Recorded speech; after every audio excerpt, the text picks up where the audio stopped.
inmenso honor de presentar a Lolita Vargas Martínez, Malin Artísit, una mujer de una gran sensibilidad, humildad, mexicana, que tengo contacto con ella desde hace más de 20 años. Hemos compartido muchísimo y afortunadamente la tenemos ahora aquí en España, en Castilla-La Mancha, en la provincia de Albacete, en Ellín, en mi casa, y es una oportunidad única para que nos hable de su inmensa andadura. Es escritora, investigadora de las tradiciones del antiguo anáhuac, temazcalera, sahumadora, conchera, y puedo decir que un ser único en cuanto a experiencias. Después de una dilatada andadura por medio mundo y parte del otro, de investigar todo lo que es humanamente comprensible, la verdad es que debo decir que pocas veces me he encontrado, si es que me he encontrado alguna, con una persona que haya vivido tal cúmulo de experiencias, de los auténticos misterios, y que conozca con tal profundidad el espíritu sagrado de las culturas ancestrales de México. A partir de ahora vamos a ver en el canal de YouTube Luz de Ilunum una serie de vídeos que nos van a estremecer, que nos van a demostrar hasta qué punto Lolita Vargas ha cruzado los umbrales, ha conocido la pura esencia de las raíces de los distintos pueblos del antiguo anáhuac y cómo realmente está trabajando intensamente para propiciar un cambio de conciencia de la humanidad. Hay otra historia relacionada con niños y juguetes y la presencia de estos gnomos. Efectivamente, resulta que llega mi hijo segundo, Jonathan, a vivir con su familia a Yollocalli, pasar un periodo de tiempo ahí, y los juguetes de los niños se activaban por la noche, aquellos que eran de cuerda o que tenían un mecanismo a través de pilas electrónico, pues bueno, se activaban espontáneamente. Resulta que a él eso le asustaba porque sucedía pues casi a diario. Finalmente hablamos y le digo, bueno, yo no lo considero un acto hostil, sino que aquellos seres de la naturaleza, por alguna causa, a mí nunca me pasó nada de eso. Ninguna de esas cosas electrónicas que teníamos se activó, sino que precisamente al ser juguetes, consideré que esos elementos eran atractivos a aquello que llamamos gnomos, esos espíritus de la naturaleza. Y le dije, tú habla en voz alta diciendo, pues miren, a mí esto sí me causa sorpresa, pero no estoy en repudio de ustedes, sino que pues quiero comprender y entender qué es lo que está sucediendo y ojalá que no pasara. Bueno, pues efectivamente, fíjate que sí dejó de pasar, se dejaron de encender los juguetes de manera espontánea y posteriormente él, a los pocos días haciendo su espacio, no había entrado nadie más que él, su mujer y sus niños que eran pequeños, mueve un elemento del lugar, concretamente un bote de basura, y abajo del bote de basura estaban 300 pesos. Es decir, una cantidad no muy grande, pero como quiera que sea es dinero. ¿Quién lo puso ahí? No había ido nadie más al sitio. Cuando él me cuenta, le digo, caray, le dije, entonces lo que cuentan en asociación con los gnomos, esas leyendas que nos hablan que ellos suelen, cuando están en contento y en beneplácito, compensar a los seres humanos con lo que nosotros entendemos como riqueza, es decir, un bienestar material o aquello que llamamos dinero. ¿Cuántas veces escuchamos los cuentos de la ollita con oro o metales o piedras preciosas que en beneplácito obsequiaban a determinados seres humanos? Pues bueno, a mi hijo le hicieron un obsequio asociado con dinero. ¿No? Es realmente sorprendente que cuando se tienen este tipo de experiencias visuales de seres físicos, o bien si son etéricos, pero que son totalmente visibles, se corresponde completamente con los comportamientos que manifiestan en los relatos, en las leyendas, pero desde tiempos inmemoriales, e incluso con su vestimenta. tengo mucha curiosidad por saber cómo eran los gnomos que tú veías. Los que nosotros veíamos que aparecían y desaparecían, los veíamos pequeñitos, muy pequeñitos. De unos centímetros. Yo dijera de 2 centímetros. Esbeltos, es decir, como seres delgaditos. Muy marcadas sus piernas esbeltas, largas, por supuesto vestidos. Y en la cabeza sí traían esa especie de gorrita en punta, con la que también en pasados tiempos veo que se han solido manifestarse. Los veíamos de esa manera. Yo lo que veía era una gorrita roja y su vestimenta de la parte superior de color azul. Y la parte de abajo, lo que podemos considerar como sus pantalones, la veía de diversos colores. Esa chaquetita que llevaba, no esa prenda de arriba, o chaleco, o prenda, lo que fuera, ¿era de color azul siempre? Generalmente la veía de color azul y su gorrita roja. ¿Se supone que era el mismo o eran diferentes? No, yo veía distintos. ¿Distintos? No nada más veía uno. E incluso veíamos a veces más de uno, pero que aparecían y desaparecían siempre con cara sonriente, no con cara de disgusto. Digo veía porque ya no los hemos visto.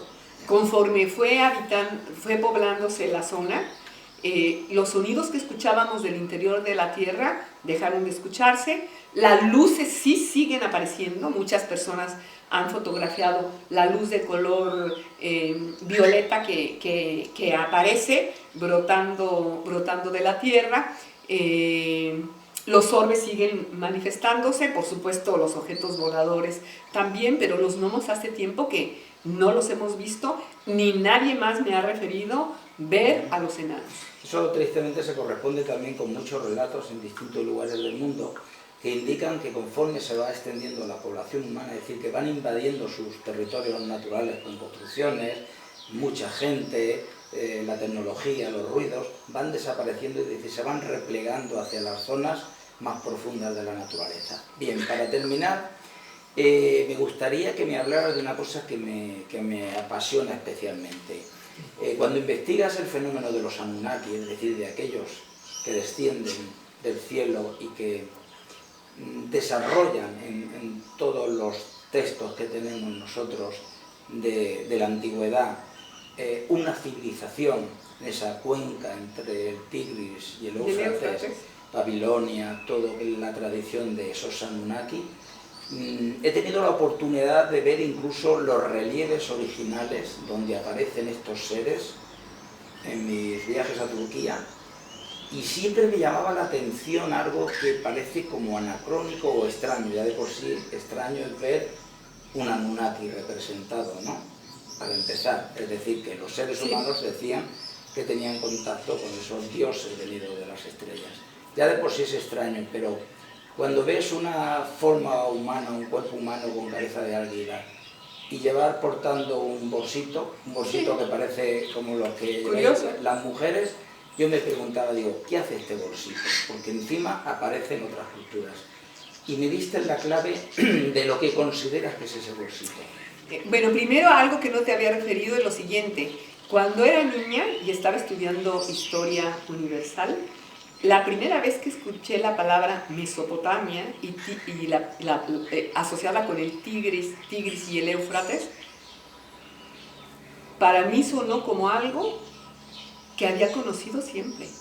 Es decir, y yo me preguntaba de niña, ¿por qué siento esta circunstancia tan particular como algo que me es sumamente conocido? Bueno, pues pasó el tiempo, guardé esa información en mi ser interno, porque a partir que escuché esa palabra, y sobre todo la palabra Ur, que después sé que representa la luz, Ur siempre había resonado en mi cabeza desde la infancia hasta el momento actual.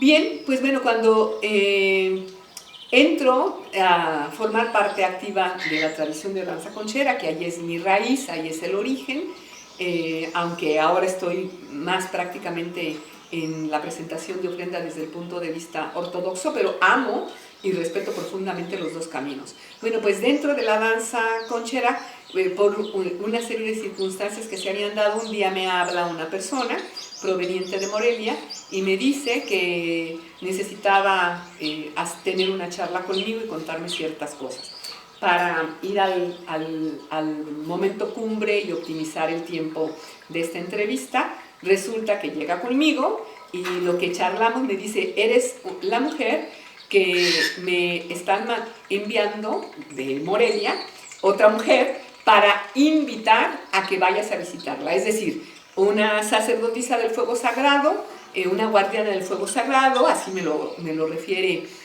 la persona que me hace la invitación, con la cual tenía el diálogo, te está invitando a su vez para que vayas a Morelia, Michoacán, a dialogar con ella porque tiene algo importante que decirte. Bueno, pues salimos rumbo a Morelia. Yo pensé que me iba a hablar del sahumador, del fuego sagrado, de los aspectos asociados con la tradición. De hecho, en cuanto llegamos a ese sitio, porque esas personas habitan, o habitaban, no sé, en el presente donde se encuentren, una cabaña en un área boscosa de la zona de Michoacán, que, dicho entre paréntesis, es un estado bellísimo, precioso. Pues llegamos al sitio, bajo yo del automóvil donde nos transportamos y de inmediato enciendo mi sahumador a la manera ritual, pidiendo permiso porque me voy a encontrar con una guardiana del fuego sagrado. Entonces me levanto ya con mi sahumador en mano para honrar. Desde ahí, antes de caminar, pedí permiso porque estaba pisando una tierra sagrada donde había sido invitada por esa guardiana del fuego sagrado, y me dirijo a donde estaba su cabañita, que era bastante pequeña.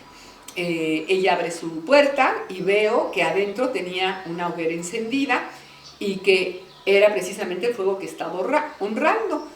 La persona que nos lleva dice: mira, dos guardianas del fuego, una recibiéndose con el fuego masculino, es decir, crepitando, y yo con el fuego pasivo femenino en el interior del sahumador. Bueno, pues ya nos dimos un abrazo.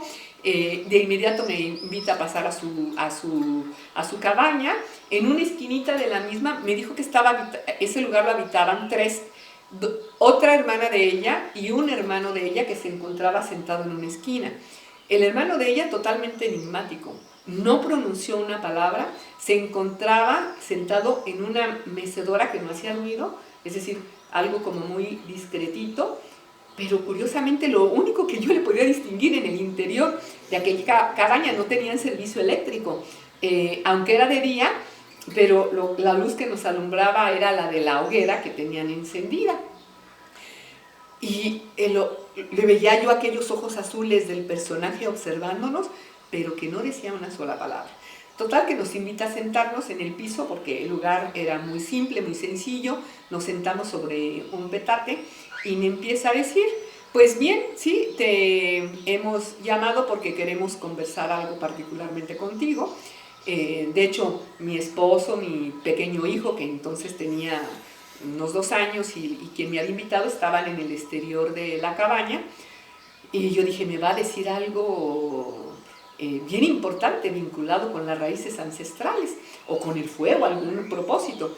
Y me dice: pues quiero decirte que nosotros estamos en contacto con seres provenientes del espacio exterior. Se pueden imaginar mi sorpresa. Es decir, yo que iba con una expectativa, me encuentro con una circunstancia de un camino en el que conscientemente no sigo, pero donde constantemente, que sería largo enumerar, me han sucedido cosas que vinculan con ello, pero no tiene caso hacer la referencia. De hecho, en mucho espacio de mi edad cronológica, en mi espacio-tiempo, he omitido conscientemente muchas de esas experiencias para no distraer a las personas con lo que consideraba que era un propósito, que era el transmitir el tema que tiene que ver con el espíritu y con la tradición. Y decía: no voy a involucrarlos, pero ya llegó el momento de hacer la relación de todo. Y de alguna forma, Lolita, guardar las formas, que es lo que hacemos todos. Sí. Creo que ya ha llegado el tiempo de dejar aparte las formas y abrir conciencia, abrir camino. Bien, pues esta persona me dice: estamos en contacto con ellos, descienden casi cotidianamente. Dice: la nave se estaciona bueno, baja y se coloca cercano aquí a nuestra cabaña y estamos en contacto con ellos. Y yo, bueno, pues sorprendida, no sabía ni qué preguntarle. Más bien guardé silencio para que ella me explicara su experiencia o lo que quería transmitirme. Y me dice, es muy curioso porque aunque ellos nos hablan a nosotros en nuestra lengua, es decir, si se habla, aquí estamos hablando español, ellos se comunican con nosotros en español, pero eso no es su lenguaje. Ellos pueden hablar de muchas maneras con los seres humanos para poder comunicarse, más el lenguaje que se corresponde a ellos es un lenguaje como las aves, es decir, se escucha como si fuera un trino de aves. Así es que esa es la forma original en la que ellos entre ellos se corresponden de forma sonora. Lo cual me parece maravilloso e intrigante porque me remonta a la lengua de los pájaros, la lengua primigenia de la humanidad. Bueno, pues ella hizo esa referencia. Yo no, sinceramente había escuchado muchas otras cosas, pero esa no. En ese entonces, que ya hace más de 20 años de esta experiencia, dice, y algo muy particular es, dice que portan siempre una bolsa. Y de esa bolsa, dice, meten la mano y pueden sacar cualquier cosa. Es decir, que tú necesitas una manzana. Meten la mano a su bolsa y sacan de la bolsa la manzana. Que tú necesitas, bueno, cualquier cosa que se pudiera decir que era el momento que tenía que estar presente ahí, y ella aseguraba que metían la mano a aquel bolso y sacaban lo que fuese. Bueno, pues me pareció muy interesante, pero nada, bueno, muy, muy interesante, pero no nada vinculado con los aspectos asociados con la tradición.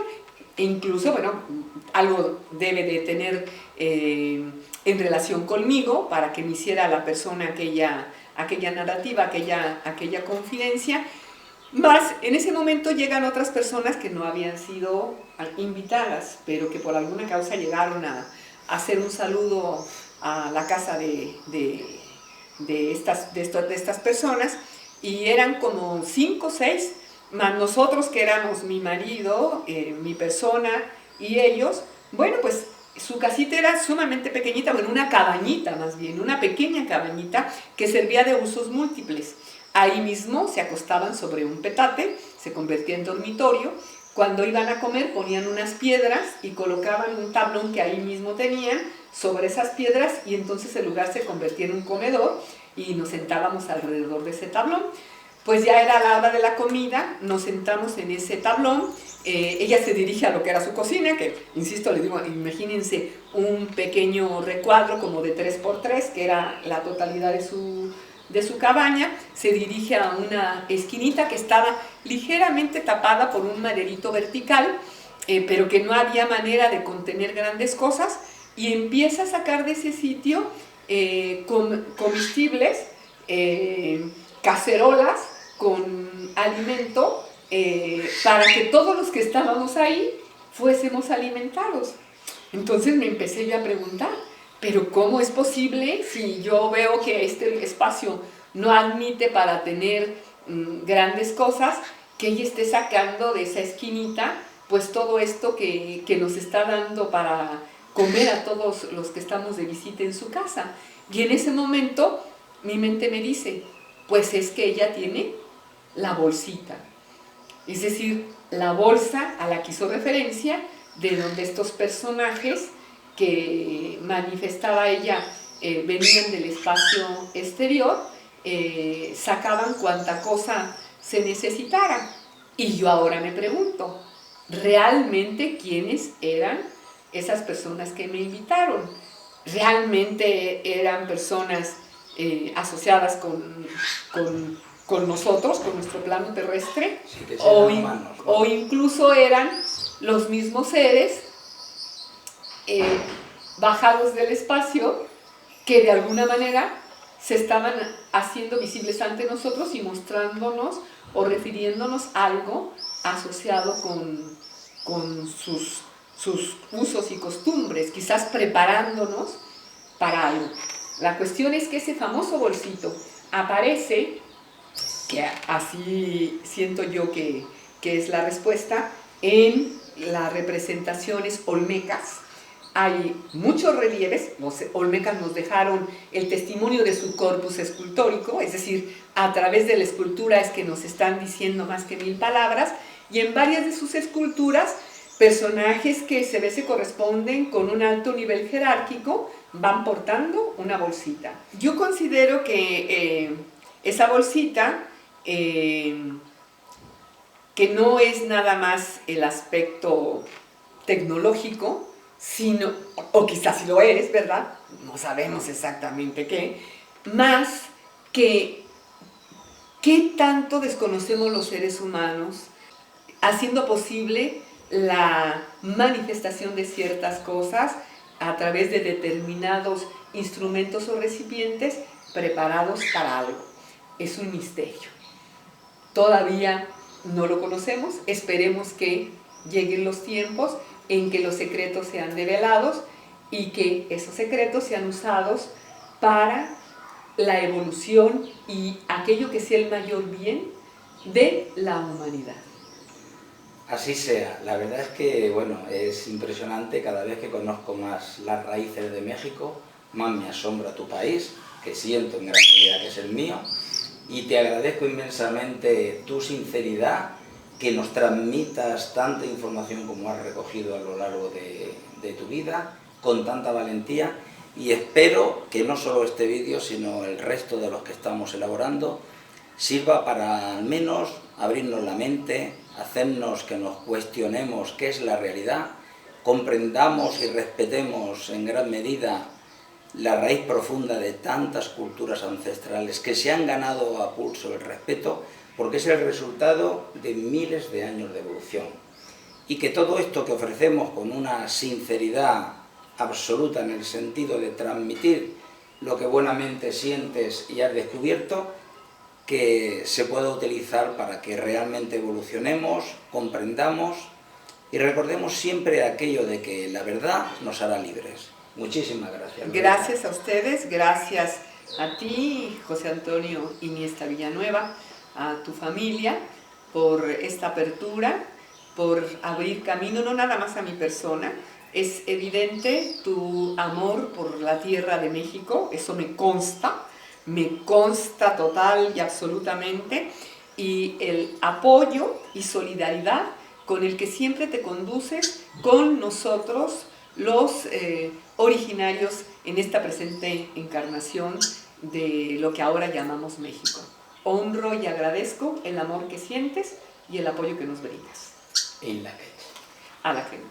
Ometeot. Ometeot.